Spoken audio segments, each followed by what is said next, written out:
media freedom is in the spotlight here. But first, let's start with a bit of background when it comes to Army Radio. You yourself were the chief editor of Galei Tzahal years back, and in the late 80s and early 90s, you were IDF spokesman, famously during the Gulf War. For our viewers abroad, the radio station broadcasts news. It also hosts debates. So what exactly makes it different from other radio stations?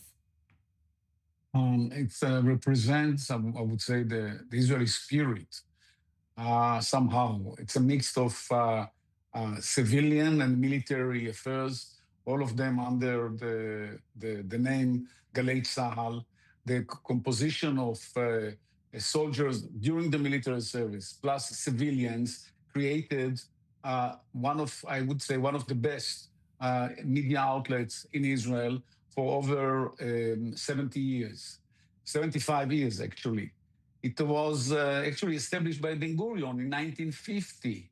And since then it has confronted all kinds of criticism and I would say even attacks from all sides, from professionals on the one hand and from politicians on the other hand, and it survived it all, which speaks for the fact that it is now an integral part, not only of the world of media in Israel, but the Israeli society. Israelis in high percentage listen to Galei Tzahal and love it very much. And Israelis love robust discussions, of course, on a range of issues. So when Defense Minister Yisrael Katz says Army Radio has harmed the war effort and morale in the country, how do you respond? I respond that this is just it's just the false allegations against the station. I've been listening to Galei Tzahal almost every day, and I believe I'm a professional journalist in a way. I spent scores of years in the media, and I'm telling you honestly and openly, I haven't seen and haven't heard any mistake, any attack on the IDF, just the opposite. It's a very much for the IDF. It helps the morale. It covers every aspect of life in the IDF. And in IDF during the past 2 years was not just the standing army with hundreds of thousands of reservists, and it served them all. So the defense minister was just looking to some kind of excuse.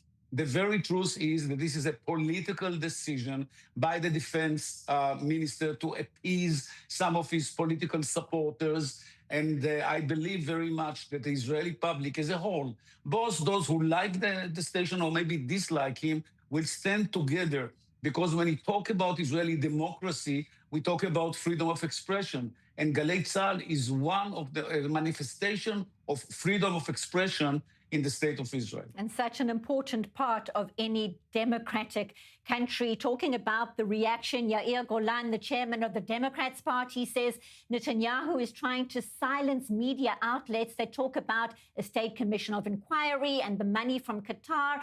Others say it's a direct attack on the free press and a despicable attempt to prevent democratic public discourse. As we are discussing, what legal steps are likely going to be taken to try and keep the radio station going?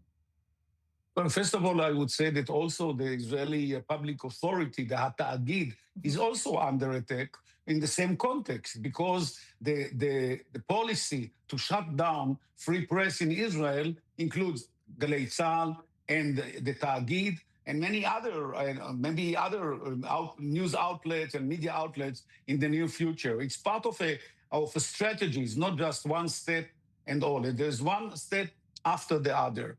What will be done, I truly don't know. I'm not running their campaign. I hope very much, but they may turn to the Supreme Court. They may do, of course, they will use the Knesset. There will be some kind of public protest. I believe that hundreds of thousands of Israelis, I would say even millions of them, should sign a petition saying, I agree or I may disagree with what Galei Tzahal is airing, but I support very much the basic principle of democracy, which is freedom of expression. And that's where Galei Tzahal stands. We can argue, we can fight against the content of that program or another, but basically, this is what democracy is all about.